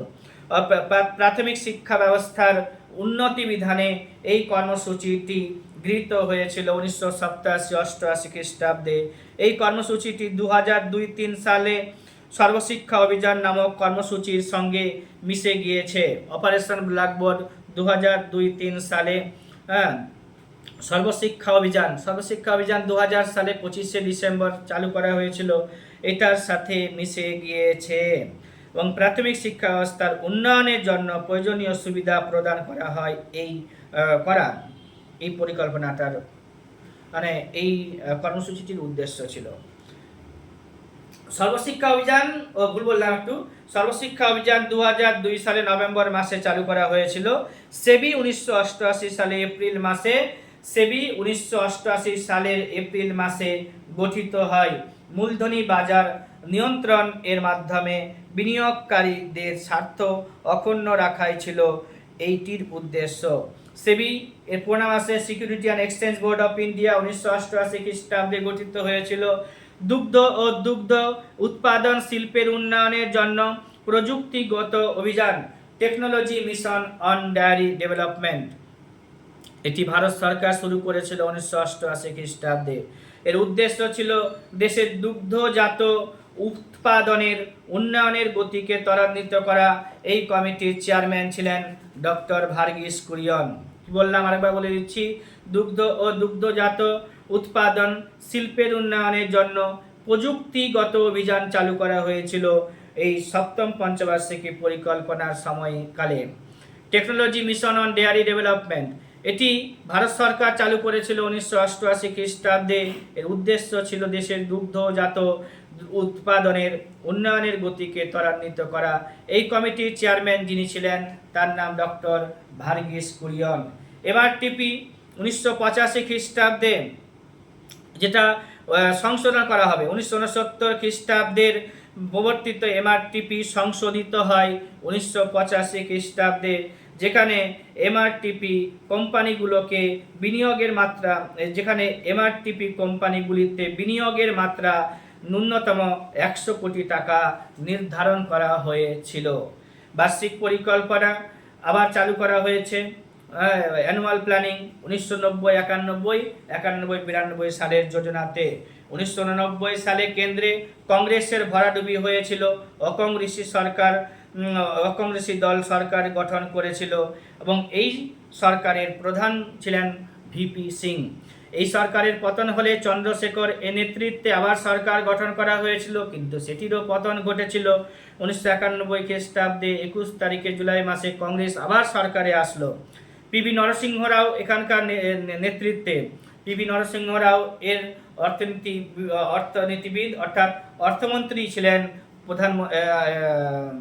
মনমোহন সিং, যিনি পরবর্তীতে ভারতের প্রধানমন্ত্রীও ছিলেন 2004 থেকে 14 সাল পর্যন্ত। পিভি নরসিংহ রাও ছিলেন দক্ষিণ ভারতের প্রধানমন্ত্রী। সুতরাং 1990 থেকে 92 সাল এই দুটি বছরে দুটি বার্ষিক পরিকল্পনার কার্যক্রম গৃহীত হয়েছিল। বার্ষিক পরিকল্পনাকালে 1991 খ্রিস্টাব্দের 24 তারিখে জুলাই মাসে ভারতীয় মুদ্রার অবমূল্যায়ন করা হয়েছিল। 3 বার অবমূল্যায়ন করা হয়ে গেল এই পর্যন্ত, বিদেশি মুদ্রার সাপেক্ষে 18%।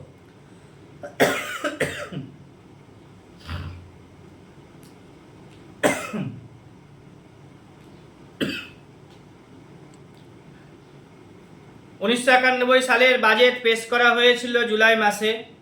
1991 সালের জুলাই মাসে ভারতের নয়া অর্থনৈতিক নিউ ইকোনমিক পলিসি ঘোষিত হয়। এই নীতি প্রবর্তনের মাধ্যমে ভারতীয় অর্থ ব্যবস্থার কাঠামোগত ও স্থায়িত্বের সংস্কার করা হয়েছিল। কতবার গেল ডিভ্যালু? 3 বার। এবার হচ্ছে 1991 খ্রিস্টাব্দে 24 তারিখে জুলাই মাসে ভারতের নতুন শিল্প নীতি নিউ ইকোনমিক পলিসি ঘোষিত হয়। এই নীতির মাধ্যমে ভারতীয় অর্থনীতিতে শিল্প ক্ষেত্রের একটি অভূতপূর্ব পরিবর্তন নিয়ে আনা হলো। এই বছরেই গোল্ডেন হ্যান্ডশেক পলিসি, সোনালী করমর্দন নীতি কার্যকর করা হয়েছিল। 1991 খ্রিস্টাব্দে ভারতের আর্থিক ব্যবস্থাপনার সংস্কার এর জন্য প্রধানমন্ত্রী নরসিংহ রাও এর নেতৃত্বে ফাইন্যান্সিয়াল সেক্টর রিফর্মস কমিটি গঠন করা হয়েছিল। এই কমিটির সুপারিশে ভারতীয় ব্যাংক ব্যবস্থা তথা সমস্ত আর্থিক ব্যবস্থার একটি অভূতপূর্ব পরিবর্তন নিয়ে আসা হলো। 1991 খ্রিস্টাব্দে ভারতের অর্থনৈতিক ব্যবস্থার সংস্কারের জন্য প্রধানমন্ত্রী নরসিংহ রাও এর নেতৃত্বে ফাইন্যান্সিয়াল সেক্টর রিফর্মস কমিটি গঠন করা হয়েছিল। এই কমিটির সুপারিশে ভারতীয় ব্যাংক ব্যবস্থা তথা সমস্ত আর্থিক ব্যবস্থার একটা অভূতপূর্ব পরিবর্তন নিয়ে আসা হয়েছিল। 1991 খ্রিস্টাব্দে আগস্ট মাসে রাজা জে চেলাইয়ার নেতৃত্বে ভারতে কর ব্যবস্থার উদ্দেশ্যে একটি কমিটি গঠন করা হয়। এই কমিটি ডাইরেক্ট এবং ইনডাইরেক্ট ট্যাক্স এর উপরে তত্ত্বাবধান করেছিল। তাহলে হচ্ছে চেলাইয়া কমিটি, ডাইরেক্ট এবং ইনডাইরেক্ট ট্যাক্স কমিটি। এই বছরে শিল্পগুলিতে VRS system, voluntary retirement of service চালু করা হয়েছিল। ঘূর্ণায়মান পরিকল্পনা করা হয়েছিল।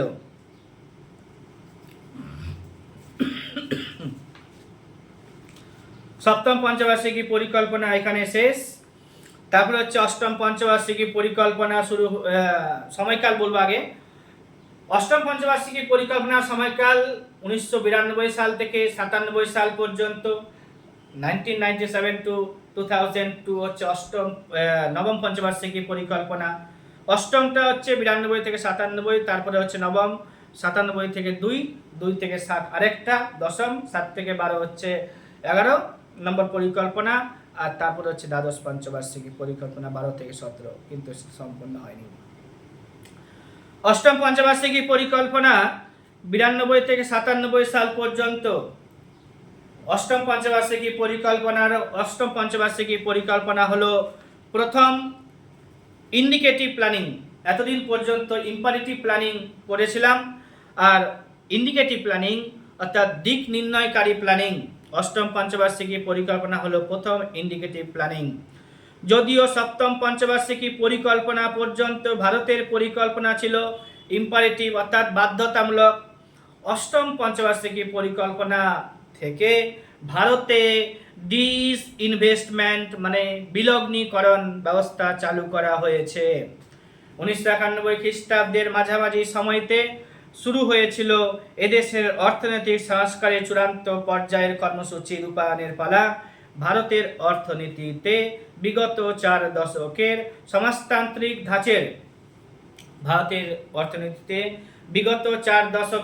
সমাজতান্ত্রিক ধাঁচের অর্থনৈতিক কাঠামোর আমূল পরিবর্তন ঘটিয়ে ধনতান্ত্রিক ধাঁচের অর্থনৈতিক পরিকল্পনা গঠনের অভিমুখে যাত্রা শুরু করেছে অষ্টম পঞ্চবার্ষিকী পরিকল্পনা থেকে। 1991 খ্রিস্টাব্দের জুলাই মাসে ভারতে নতুন অর্থনৈতিক নীতির গোড়াপত্তন করা হয়। এই নতুন অর্থনৈতিক নীতি বাজার চালিত উদার অর্থনৈতিক কাঠামো গঠন করে তোলার প্রয়াস শুরু করেছিল। অষ্টম পঞ্চবার্ষিকী পরিকল্পনার দলিলে অত্যন্ত কেন্দ্রীভূত পরিকল্পনার বদলে কেন্দ্রীভূত পরিকল্পনার বদলে বিকেন্দ্রীভূত পরিকল্পনার আভাস দেখা দিয়েছে। অর্থনৈতিক পরিকল্পনা আগেকার তুলনায় অনেক বেশি ইঙ্গিতদায়ী, ইন্ডিকেটিভ চরিত্রের করে তোলার অনুকূল পরিস্থিতি গড়ে তোলার উপরে নজির দিয়েছিল। এই সময়ে পরিকল্পনার উদ্দেশ্য কী ছিল? পর্যাপ্ত পরিমাণে কর্মসংস্থান সৃষ্টি করে 2000 সাল নাগাদ প্রায় পূর্ণ নিয়োগের স্তরে পৌঁছানো। টার্গেট পানীয় জলের সরবরাহ করা। এতদিন পর্যন্ত পানীয় জলের সরবরাহের সম্পর্কে আমি পড়লাম না, এখন পড়ছি। পানীয় জলের সরবরাহ করা, প্রাথমিক স্বাস্থ্যের সুযোগ সুবিধা বাড়ানো, আর উন্নত মানের শৌচ ব্যবস্থা করে তোলা, ওপেন ডিফেকশন বন্ধ করা। অষ্টম পঞ্চবার্ষিকী পরিকল্পনার খসড়ায় মানব সম্পদ উন্নয়নের উপরে বিশেষ গুরুত্ব আরোপ করা হয়েছিল। এখানে জিডিপি টার্গেট ফিক্স করা হয়েছিল 5.6, সাকসেস 6.7। অষ্টম পঞ্চবার্ষিকী পরিকল্পনার খসড়া রচনা করেছিল রাও মনমোহনের মডেলে। ভারতের অর্থনৈতিক পরিকল্পনার স্তর 5টি: গ্রাম পঞ্চায়েত, ব্লক, জেলা, রাজ্য এবং কেন্দ্র। অষ্টম পঞ্চবার্ষিকী পরিকল্পনাকালে এমপ্লয়মেন্ট অ্যাসুয়ারেন্স প্রোগ্রাম 1993 সালে এই কর্মসূচি গ্রহণ করা হয় এবং গ্রামাঞ্চলে বছরে অন্তত কমপক্ষে 100 দিনের কাজের ব্যবস্থা করা। এটা হচ্ছে এমপ্লয়মেন্ট অ্যাসুয়ারেন্স প্রোগ্রাম এর একটি কর্মসূচি। 1993 সালে এটা চালু করা হয়েছিল কি, যে গ্রামাঞ্চলে কমপক্ষে 100 দিনের কাজের ব্যবস্থা করা। জাতীয় সমাজ সংস্কারক কর্মসূচি ন্যাশনাল সোশ্যাল অ্যাসিস্ট্যান্স প্রোগ্রাম, এই কর্মসূচি শুরু করা হয়েছে 1995-এ। দারিদ্র সীমার নিচে জনগণের জীবনযাত্রার মান উন্নয়ন করা ছিল ন্যাশনাল সোশ্যাল অ্যাসিস্ট্যান্স প্রোগ্রামের কাজ। শিশু শ্রমিক নিরসন প্রকল্প, এটা 1994 সালের 15 তারিখে অগাস্ট মাসে করা হয়েছিল। কি চাইল্ড লেবার ইরাডিকেশন কর্মসূচি, কত 1994 খ্রিস্টাব্দের 15 তারিখে মার্চ মাসে। স্বর্ণ জয়ন্তী শহরী রোজগার যোজনা 1997-এ শহরাঞ্চলে বেকার সমস্যা সমাধানের উদ্দেশ্যে এই যোজনা করা হয়েছে। মধ্যাহ্ন ভোজন programme mid day meal scheme 1995 খ্রিস্টাব্দের 15 তারিখে অগাস্ট মাসে 5 to 8 পর্যন্ত এটা দেওয়া হয়। রঙ্গরাজন কমিটি 1991 সালে গঠন করা হয়েছিল, তার রিপোর্টটা দাখিল করা হয়েছিল 1993 খ্রিস্টাব্দে। এই কমিটি যে সুপারিশ করেছিল সেগুলি হচ্ছে সরকারি ক্ষেত্রের বিলগ্নীকরণ, বৈদেশিক বিনিময়ের সংরক্ষণ এবং তার উপরে ব্যবস্থাপনাকরণ তৈরি করা। Disinvestment of public sector unit, Rangarajan কমিটির সুপারিশ। মালহোত্রা কমিটি 1994 খ্রিস্টাব্দে গঠন করা হয়েছিল, বিমা ক্ষেত্রের বেসরকারীকরণের সংকল্প গৃহীত হয়েছিল। মালহোত্রা কমিটি বিমা ক্ষেত্রের বেসরকারীকরণের উপরে জোর দিয়েছে। এসএস তারাপুরে কমিটি 1996 খ্রিস্টাব্দে। মালহোত্রা কমিটি হচ্ছেন 1994 খ্রিস্টাব্দে, এসএস তারাপুরে কমিটি 1996 খ্রিস্টাব্দে। এই কমিটি রিপোর্ট দাখিল করা হয়েছে 1997-এ। এই কমিটি মূলধনী খাতে টাকার পূর্ণ রূপান্তরশীলতার সুপারিশ করেছিল। স্বর্ণ জয়ন্তী শহরী রোজগার যোজনা 1997-এ। মধ্যাহ্ন ভোজন সিস্টেম 1995 খ্রিস্টাব্দে। রঙ্গরাজন কমিটি 91 খ্রিস্টাব্দে গঠিত, 93 সালে রিপোর্ট পেশ। মালহোত্রা কমিটি 94 খ্রিস্টাব্দে। এসএস তারাপুরে কমিটি 1996-এ। আর এস.এন. ভার্মা কমিটি 1997 খ্রিস্টাব্দে গঠন করা হয়েছিল। এই কমিটি দেশের বাণিজ্যিক ব্যাংকগুলিকে পুনর্গঠনের উপরে সুপারিশ করে। জানকী রামন কমিটি, এটা রিজার্ভ ব্যাংকের তত্ত্বাবধানে গঠন করা হয়েছিল 1992 খ্রিস্টাব্দে 30 তারিখে এপ্রিল মাসে এবং এই কমিটি তার রিপোর্ট দাখিল করেছিল 1993 খ্রিস্টাব্দে 7 তারিখে মে মাসে। কমিটি মূলধনের বাজারে সিকিউরিটি আদান প্রদানের ক্ষেত্রে বিভিন্ন ধরনের বিশৃঙ্খলা সৃষ্টি করে, যার জন্য দায়ী ছিল দেশের সরকারি বেসরকারি ব্যাংক, এমনকি বিদেশি ব্যাংকগুলিও। আর কি করা হয়েছে? RIDF করা হয়েছিল, রুরাল ইনফ্রাস্ট্রাকচার ডেভেলপমেন্ট ফান্ড। সরকার এই ফান্ড গঠন করে 1995 খ্রিস্টাব্দ 96 খ্রিস্টাব্দের অর্থনীতিতে, এবং এটি এখনও চালু আছে। এর মূল উদ্দেশ্য হচ্ছে রাজ্য সরকারের অধীনস্থ সংস্থাগুলিকে ঋণ দিয়ে গ্রামীণ পরিকাঠামোর অভূতপূর্ব উন্নয়ন ঘটানো। RIDF গ্রামীণ পরিকাঠামো উন্নয়ন তহবিল গঠন করা হয়েছে 8ম পঞ্চবার্ষিকী পরিকল্পনার সময়কালেই। এরপরে আসবে নবম পঞ্চবার্ষিকী পরিকল্পনা 1997 খ্রিস্টাব্দে। 8ম পঞ্চবার্ষিকী পরিকল্পনার সমাপ্তি হলে শুরু হয়েছিল নবম পঞ্চবার্ষিকী পরিকল্পনার প্রস্তুতি এবং রূপায়ণের পালা। 1997 খ্রিস্টাব্দে 1 এপ্রিল নবম পঞ্চবার্ষিকী পরিকল্পনা শুরু হলেও জাতীয় উন্নয়ন পরিষদ দ্বারা অনুমোদিত হয় 1999 সালের ফেব্রুয়ারি মাসে। যদিও 1996 খ্রিস্টাব্দের শেষে যোজনা পরিষদ অর্থাৎ পরিকল্পনা কমিশন নবম পঞ্চবার্ষিকী পরিকল্পনার জন্য একটি অ্যাপ্রোচ পেপার তৈরি করে ফেলেছিলেন।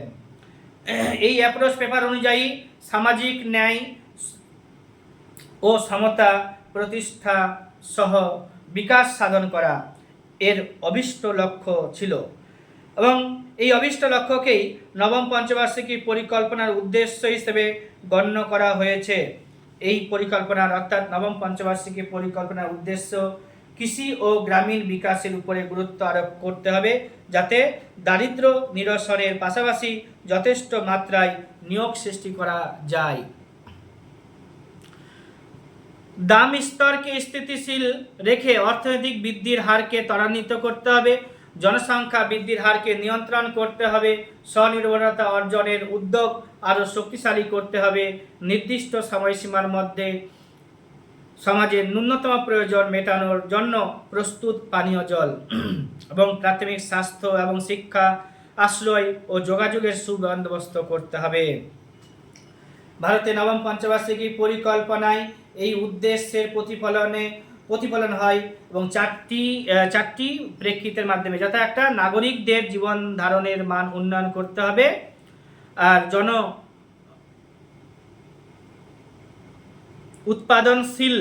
উৎপাদনশীল নিয়োগ সৃষ্টি করতে হবে, আর আঞ্চলিক ভারসাম্য এবং আত্মনির্ভরতা অর্জন করতে হবে।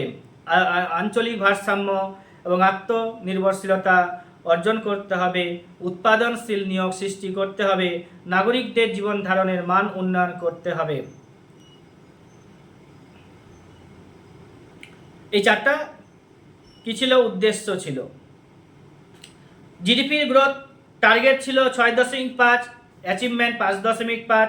নবম যোজনাকালে স্বর্ণ জয়ন্তী স্বরোজগার যোজনা, যেটা হয় GSY, স্বর্ণ জয়ন্তী গ্রাম স্বরোজগার যোজনা 1999 খ্রিস্টাব্দের এপ্রিল মাসে চালু করা হয়েছিল। সুসংহত গ্রামীণ উন্নয়ন প্রকল্পগুলিকে নিয়ে এই যোজনার আবির্ভাব ঘটে।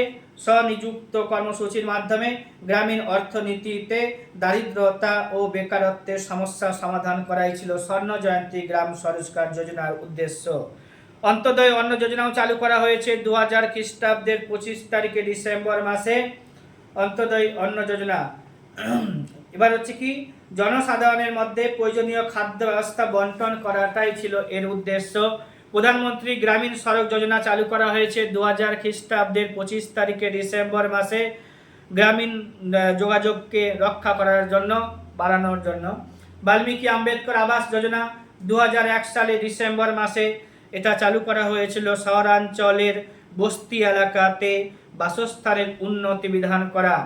নির্মল ভারত অভিযান কর্মসূচির মাধ্যমে এই সমস্ত অঞ্চলের জনসাধারণের জন্য শৌচাগার ব্যবস্থা করতে হবে, খুবই উন্নত মানের শহুরে পরিবেশ সৃষ্টি করাটাই ছিল বাল্মীকি আম্বেদকর আবাস যোজনার উদ্দেশ্য। পরীক্ষাতে আরও আসবে সর্বশিক্ষা অভিযান। এটা শুরু করা হয়েছিল 2000 সালে নভেম্বর মাসে। নবম পঞ্চবার্ষিকী পরিকল্পনার সময়তেই নরসিংহ রাও কমিটি 1998 খ্রিস্টাব্দে গঠন করা হয়েছিল। 1998 খ্রিস্টাব্দে নরসিংহ কমিটির দ্বিতীয় পর্বের প্রতিবেদন শুরু হয়। এটি একটি ব্যাংকিং সেক্টর রিফর্মস কমিটি। এই কমিটির প্রতিবেদন 1991 খ্রিস্টাব্দের মতো সম্পদ পুনর্গঠন তহবিল গঠন করে দুর্বল ব্যাংকগুলিকে চাঙ্গা করার জন্য সুপারিশ করেছিল। হনুমন্ত রাও কমিটি পরীক্ষাতে আসতে দেখা গেছে রাসায়নিক সারের জন্য 1998 খ্রিস্টাব্দে। এছাড়া দেব কমিটি গঠন করা হয়েছিল 2000 সালে। এই কমিটি অসংগঠিত ক্ষেত্রে পেনশন সংক্রান্ত বিষয়ে সুপারিশ করেছিল। একবার আরো বলে দিচ্ছি ইয়ারগুলো এবং উদ্দেশ্যগুলো। দেব কমিটি হচ্ছে পেনশন সংক্রান্ত বিষয় দেখেছিল, 2000 সালে গঠন করা হয়েছিল। হনুমন্ত রাও কমিটি 1998 সালে গঠন করা হয়েছিল। রাসায়নিক সার এর উন্নয়ন কল্পে সুপারিশ করেছিল। নরসিংহ রাও কমিটি হচ্ছে ব্যাংকিং সেক্টর রিফর্মস কমিটি, 1998 সালে গঠন করা হয়েছিল। এই কমিটি 1991 সালেও গঠন করা হয়েছিল। তো 1991 খ্রিস্টাব্দে যে সমস্ত ব্যাংকগুলিকে চিহ্নিত করা হয়েছিল, 1998 খ্রিস্টাব্দে সেই ব্যাংকগুলোর দুর্বলতাগুলোকে কাটানোর জন্য ব্যবস্থা গ্রহণ করেছে সর্বশিক্ষা অভিযান কমিটি। সর্বশিক্ষা অভিযান 2000 সালে নভেম্বর মাসে। বাল্মীকি আম্বেদকর আবাস যোজনা 2001 সালে। প্রধানমন্ত্রী গ্রামীণ সড়ক যোজনা হচ্ছে 2000 খ্রিস্টাব্দের 25 ডিসেম্বরে। অন্তোদয় অন্ন যোজনা 2000 খ্রিস্টাব্দের 25 ডিসেম্বরে। স্বর্ণ জয়ন্তী শহরে রোজগার যোজনা 1999 খ্রিস্টাব্দের এপ্রিল মাসে। আরেকটা আছে কি, এই পঞ্চবার্ষিকী পরিকল্পনাতে চন্দ্রশেখর কমিটি। এই কমিটি 1997 খ্রিস্টাব্দে গঠন করা হয়েছিল। সিকিউরিটি বাজারের নিয়ন্ত্রণের ব্যাপারে সুপারিশ করেছিল। দশম পঞ্চবার্ষিকী পরিকল্পনা। এই পরিকল্পনা শুরু হয়েছিল 2002 সালে। এই পরিকল্পনাটি প্রথম সাতটি পরিকল্পনা থেকে সম্পূর্ণ আলাদা। অষ্টম ও নবম পঞ্চবার্ষিকী পরিকল্পনার সাফল্য ও ব্যর্থতার কথা মাথায় রেখে এই পরিকল্পনাটা করা হয়েছিল। এই পরিকল্পনা শুরু করা হয়েছিল কবে? 2002 সালে। এই পরিকল্পনাটি প্রথম সাতটি পরিকল্পনার থেকে সম্পূর্ণ আলাদা। অষ্টম পঞ্চবার্ষিকী পরিকল্পনা, নবম পঞ্চবার্ষিকী পরিকল্পনার সাফল্য ব্যর্থতার কথা মাথায় রেখে এটি করা হয়েছিল। দশম পঞ্চবার্ষিকী পরিকল্পনার সময়কাল বললাম 2002 সাল থেকে 7 সাল পর্যন্ত।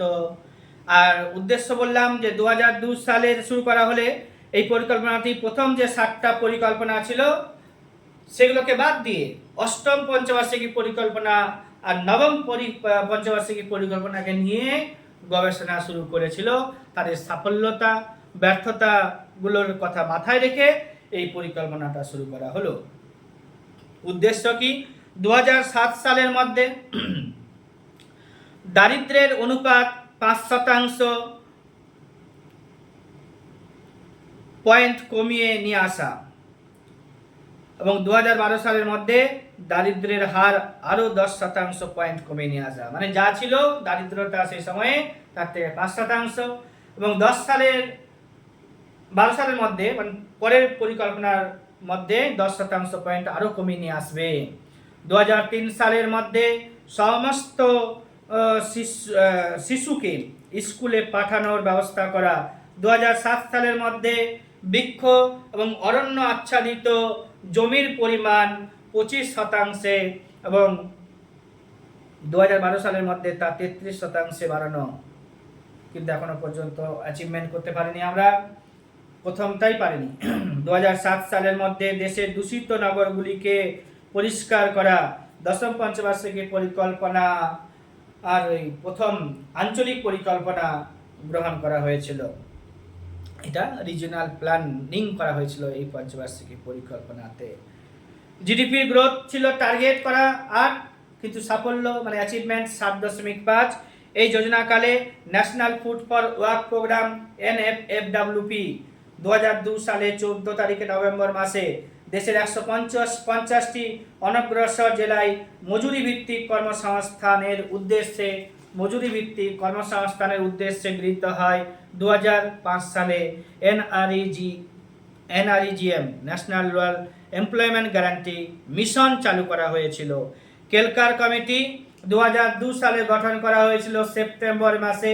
এই কমিটি প্রত্যক্ষ কর সংক্রান্ত রিপোর্ট দাখিল করে 2002 সালে নভেম্বর মাসে এবং পরোক্ষ কর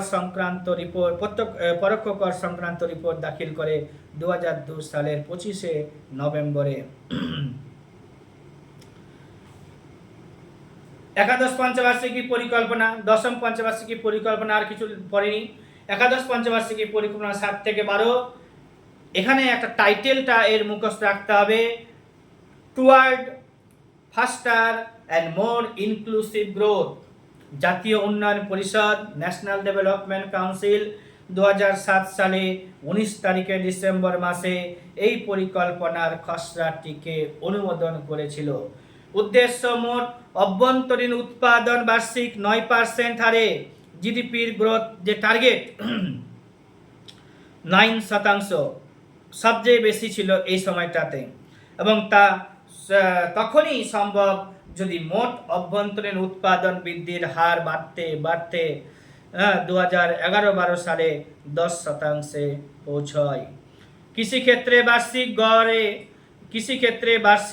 গড়ে 4% হারে উৎপাদন বৃদ্ধি করা, শিক্ষিত বেকারদের সংখ্যা 5%-এর নিচে নিয়ে আসা 5%-এর নিচে নামিয়ে আনা, অদক্ষ শ্রমিকদের মজুরি 20% বাড়ানো, দারিদ্র্য সীমার নিচে অবস্থানকারী মানুষের সংখ্যা 10% পয়েন্ট কমিয়ে আনা।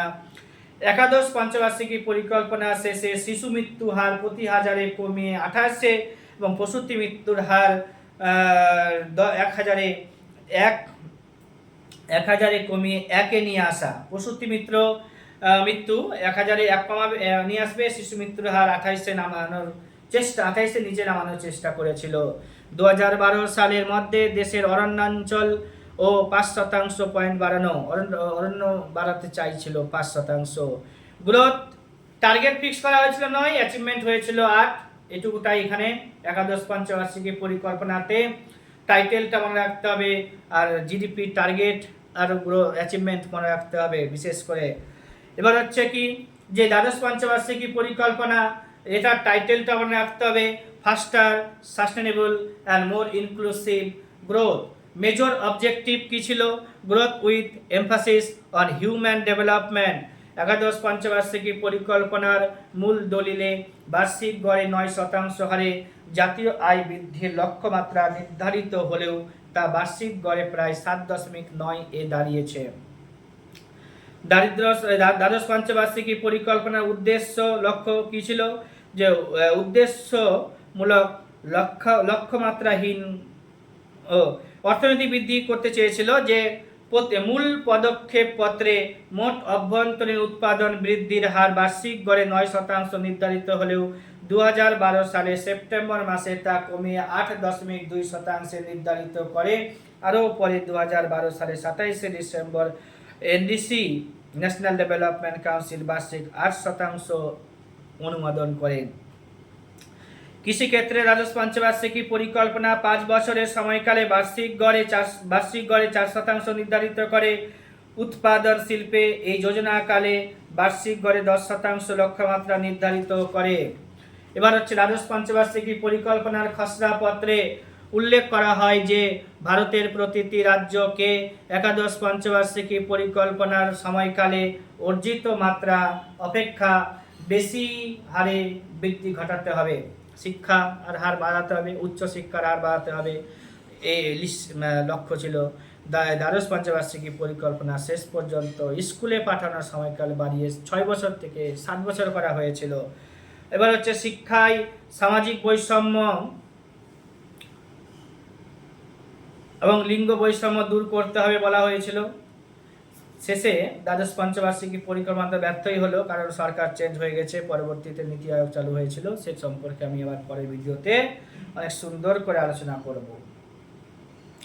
এখানে আরেকটা ছিল কি, এই যোজনাকালে শেষ বছরের মধ্যে শিশু মৃত্যুর হার কমিয়ে প্রতি 1000-এ 25 এবং প্রসূতি মৃত্যুর হারকে 1-কে নামিয়ে আনার লক্ষ্য স্থির করেছিল। লিঙ্গানুপাত বাড়িয়ে 950-এ আনার জন্য টার্গেট ফিক্স করেছিল।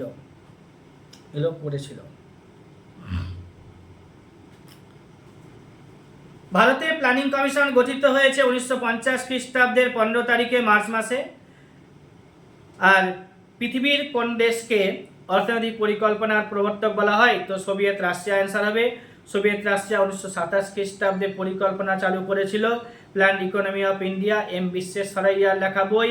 আর প্ল্যানিং অ্যাডভাইসরি বোর্ড যেটা গঠন করা হয়েছিল 1946 খ্রিস্টাব্দে। স্বাধীন ভারতের প্রথম পঞ্চবার্ষিকী পরিকল্পনার সময়কাল শিল্পনীতি, প্রথম শিল্পনীতি 1948 খ্রিস্টাব্দে।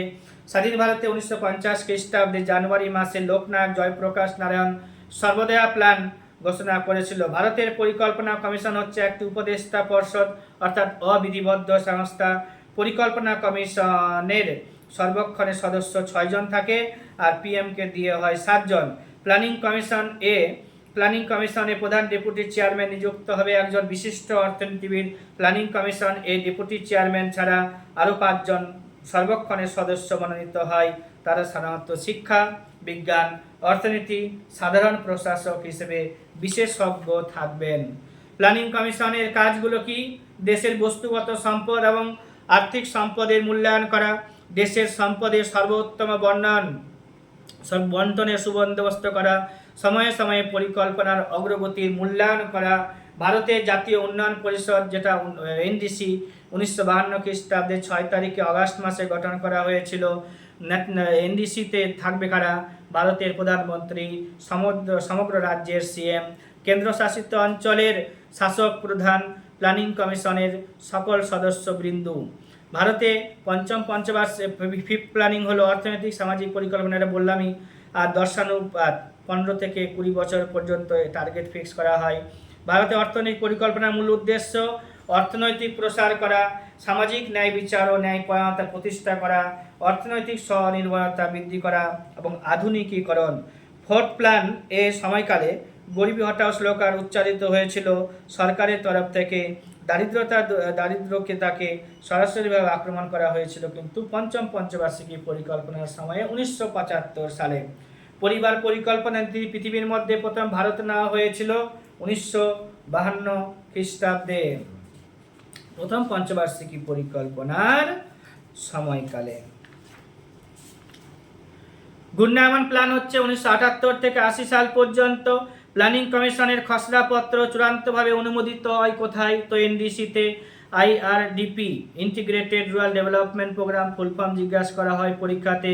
প্ল্যানিং রিফর্মস যেটা আছে নয়া অর্থনীতি, এটা 1991 খ্রিস্টাব্দে। ভারতে গ্রিন রিভলিউশনের ফলে অঞ্চলে অসাম্য বেড়েছে, আন্তঃশস্য অসাম্য বেড়েছে এবং আন্তঃশ্রেণী অসাম্য বেড়েছে। কৃষি ঋণের সর্বোচ্চ ব্যাংকটির নাম হচ্ছে নাবার্ড। 1982 খ্রিস্টাব্দে পড়লাম একটু আগে। অর্থ কমিশন গঠন হয় 5 জনকে নিয়ে, একজন চেয়ারম্যান থাকে এবং 4 জন অন্যান্য সদস্য থাকে। সেবি আর আরবিআই এর প্রেজেন্ট যে চেয়ারম্যান আছে তার নাম কি জানতে হবে, সেবির চেয়ারম্যান কে আছে তার নাম জানতে হবে, সেবি কত সালে গঠিত হয়েছিল সেটা জানতে হবে, আরবিআই কত সালে গঠিত হয়েছিল সেটা জানতে হবে, আরবিআই কবে ন্যাশনালাইজেশন হয়েছিল এগুলো সব জানতে হবে, খুব ভালো করে পড়বে। নেক্সট ক্লাসে আরও স্লোলি এবং গভীরতার সাথে ইকোনমিক্সগুলোকে বোঝানো হবে, জিডিপি পড়ানো হবে।